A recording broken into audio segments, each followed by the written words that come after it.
आपकी शादी को भी 6 से 1 साल हो चुके हैं और आपके हस्बैंड और आपने बेबी प्लानिंग के बारे में सोचा नहीं है, या फिर रेगुलर रह रहे हैं साथ में और आपने सोचा नहीं है कि बेबी प्लानिंग के बारे में, मगर आपके घर के मेंबर्स बोलने लगते, खासकर कि माँ बाप, रिलेटिव्स, आसपास के लोग, अभी तक बच्चा क्यों नहीं हो रहा है। अब आपको ये समझ में ही नहीं आ रहा होगा कि हमने तो कोशिश ही नहीं की, कुछ मेडिसिन यूज नहीं की, कॉन्डम्स यूज नहीं किया, बिना किसी प्रिकॉशंस के सेक्स कर रहे थे, फिर भी प्रेगनेंसी नहीं हो रही है, तो बच्चा अभी तक क्यों नहीं रुका। और आपने कभी सोचा ही नहीं, क्योंकि आपको चाहिए ही नहीं था, मगर हमारी सोसाइटी का प्रेशर होने के कारण मन में बहुत सारे सवाल होते हैं। फिर आपको लगने लगता है कि कारण क्या है, हम जाकर अच्छे से डॉक्टर को दिखाएं, या फिर आपको लगने लगता है कि हमारे अंदर क्या किसी प्रकार की दिक्कत है, कारण क्या है। अगर आप डॉक्टर के पास जाते भी हैं तो वो आपको 6 से लेकर 1 साल तक का समय देते हैं रहने के लिए, और वो यही बोलते हैं कि कुछ दिन इंतजार करिए, नेचुरली आपको कंसीव हो जाएगा। बट आपका 1 साल हो गया है साथ में रहते, इसके बाद भी कंसीव नहीं हो रहा है, तो कहीं ना कहीं प्रॉब्लम जरूर होती है। डॉक्टर्स इनफर्टिलिटी तभी मानते हैं जब आपको 1 से 2 साल रेगुलरली साथ रहते हो गया है, बिना किसी कॉन्डम यूज किए, बिना बर्थ कंट्रोल पिल्स का यूज किए, बिना किसी प्रिकॉशंस के। तो डॉक्टर्स बोलते हैं कि ऐसे में कुछ ना कुछ दिक्कत जरूर होती है। कई बार डॉक्टर्स भी आपको टाइम देते हैं, बोलते 6 महीने खुद को टाइम दीजिए, नेचुरली सेक्स कीजिए तो आपको नेचुरली कंसीव हो जाएगा।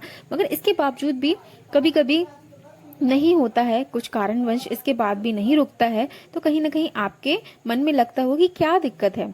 ऐसा तो नहीं कि कुछ गलत खाने से या फिर गलत तरीके से सेक्स करने से बच्चा नहीं रुक रहा है।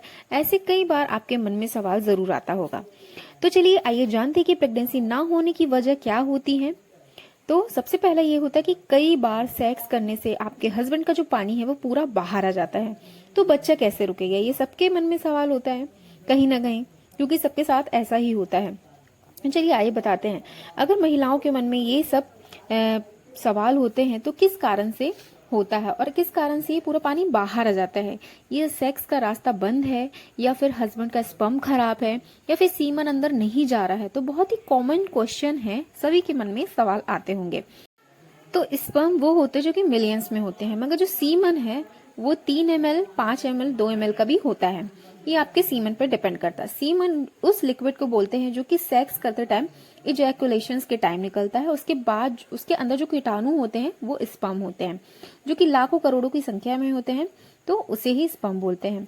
तो स्पर्म और सीमन अलग अलग है, मगर जो आपका वजाइना एक तरीके का ट्यूब है, क्योंकि वो अंदर की तरफ बंद होता है और अंदर और बाहर की तरफ वो खुला होता है, और खुले मुख के द्वारा ही पेनिस अंदर जाता है। तो जो सीमन अंदर जाता है तो अंदर जाते वक्त 80 से 85% तक पानी हाथों हाथ बाहर निकल जाता है, क्योंकि वो पानी कहाँ जाएगा, क्योंकि अंदर कोई ऐसी जगह नहीं है कि वह अंदर ही चला जाए, और रह जाता है उसके कीटाणु। तो अब जो स्पर्म है, वह जो एक्टिव स्पर्म होते हैं वो अंदर चले जाते हैं, और अंदर जाते वक्त सेक्स हुआ तो वह तुरंत ही ऊपर चढ़ जाते हैं। उसके बाद जो भी एक्टिव स्पर्म होते हैं वो एजैकुलेशंस के बाद चढ़ जाते हैं।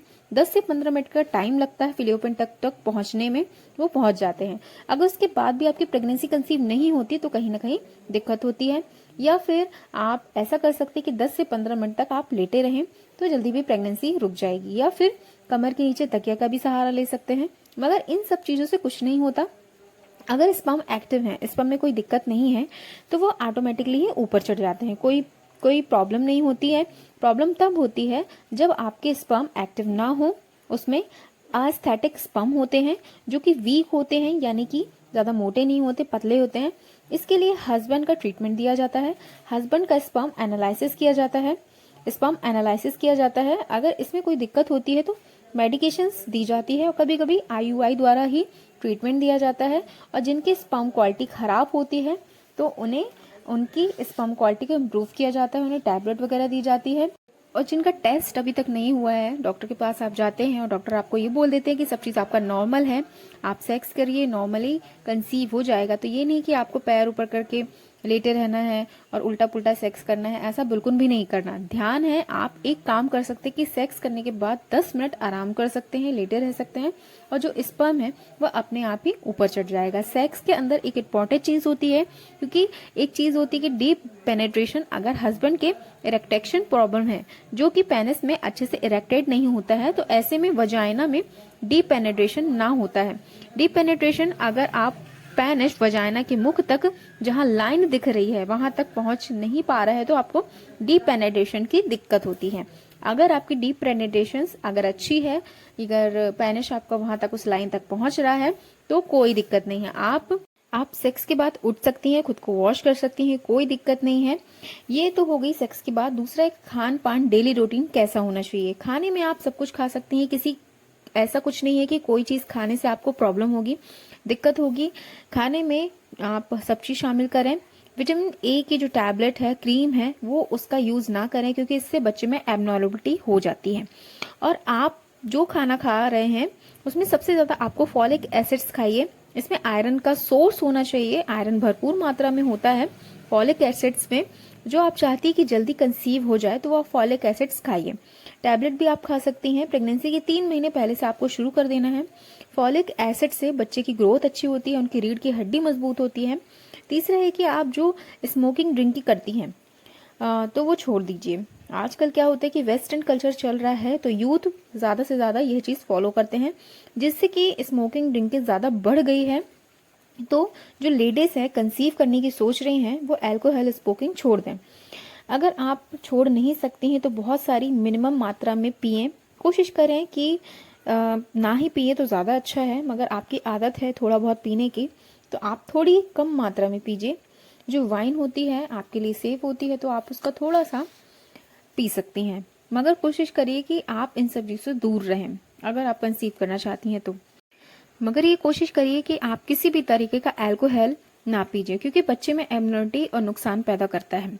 और अल्कोहल आपकी इक्वालिटी को भी खराब करता है, क्योंकि किसी भी तरीके का डेटा हमें ये नहीं बताता कि हमें सिगरेट कितनी पीनी है और हमें अल्कोहल कितनी मात्रा में लेना है, और ये हमारे लिए कितना सेफ है, तो कितनी मात्रा। तो ये सब चीज़ों को कोशिश करें यूज़ ना करें तो ज़्यादा अच्छा होगा।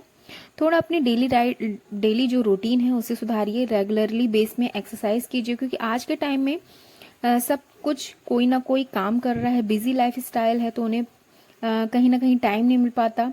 आप चाहे घर का काम कर रहे हो या फिर ऑफिस का, कुछ ना कुछ आप काम में लगे रहते हैं आपकी लाइफ में। मगर आज कुछ लेडीज़ें होती हैं जो कुछ भी नहीं करती हैं, जिससे उनका वेट काफ़ी ज़्यादा बढ़ जाता है, चल नहीं पाती, थकान महसूस होने लगती है। कोई भी काम करती हैं तो उनको सांस भरने सी लगती है। और ऐसा नहीं है कि आप कंसीव नहीं कर सकती, ज़रूर कर पाएंगे, क्योंकि आपकी बॉडी में बिल्कुल एक्सरसाइज नहीं है, बॉडी वीक है, आपकी बॉडी ज़्यादा फैटी हो गई है, आपकी बॉडी में जॉगिंग नहीं है, ये नहीं है, बहुत सारी चीज़ें होती हैं जिसके कारण से बॉडी में फर्क और मोटापा ज़्यादा बढ़ जाता है, जिससे कि कंसीव करने में दिक्कत होती है। तो आप योग कर सकती हैं, जॉगिंग कर सकती हैं, हेल्दी लाइफस्टाइल में फ्रूट्स सब खाइए, जंक फूड बंद कर दीजिए, जिससे कि प्रेगनेंसी के टाइम ज़्यादा से ज़्यादा वेट गेन ना हो, डायबिटीज़ ना हो, थायराइड्स की प्रॉब्लम ना हो। जब आप आपका वेट रेगुलाइज करेंगी तो आपका बच्चा भी एक नॉर्मल वेट में हिसाब से होगा, यानी कि 2.5 किलो से 3 किलो तक इंडियन नॉर्मल बच्चे का वेट होता है। और अगर बच्चा 3 किलो से ज्यादा होता है तो वो लार्ज वेट माना जाता है। इससे काफी कॉम्प्लिकेशंस होती हैं, इस चीजों का ध्यान रखें। और लास्ट पॉइंट है स्ट्रेस, तनाव। किसी भी तरीके का टेंशन हो, हस्बैंड वाइफ का टेंशन हो, किसी भी प्रकार का ऑफिस का हो, घर का हो, किसी भी प्रकार की टेंशन हो, मेल हो या फीमेल, आपकी एग क्वालिटी या एग स्पर्म को खराब करता है, आपके स्ट्रेस लेवल पे डिपेंड करता है। जो कि मेल गर्म जगह पर काम करते हैं, हॉट फैक्ट्री में काम करते हैं, बहुत ही ज्यादा टाइट कपड़े पहनते हैं, ज्यादा जैसे कि आर्मी की फील्ड में भी काम करते हैं, अंडरवेयर काफी ज्यादा टाइट पहनते हैं, तो उनसे भी ज्यादा दिक्कत होती है। उनको हमेशा ठंडे पानी से नहाना चाहिए, अंडरवेयर लूज पहनना चाहिए, अपने प्राइवेट पार्ट को थोड़ा सा खुला रहने दे ताकि बाहरी हवा लग सके, ठंडे पानी से नहाइए।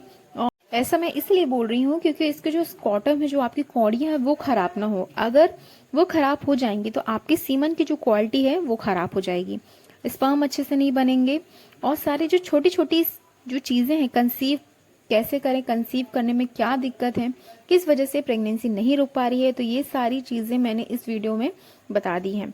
आपकी जो भी क्वायरीज एंड क्वेश्चंस हैं तो आप मुझे कमेंट सेक्शन में कमेंट करके पूछ सकते हैं। कोशिश करूंगी मैं उस टॉपिक में भी वीडियो बना सकूं। अगर आपको मेरी ये वीडियो अच्छी लगी होगी तो इसे लाइक कीजिए, मेरे चैनल में नए हैं तो इसे सब्सक्राइब जरूर कर दें, ताकि मैं ऐसे ही मोर इन्फॉर्मेटिव वीडियो मैं आप तक पहुंचा सकूं। मिलती हूँ नेक्स्ट वीडियो में नेक्स्ट टॉपिक के साथ। तब तक के लिए हंसते रहिए, मुस्कुराते रहिए, खुश रहिए। Thank you for watching this video. Thank you.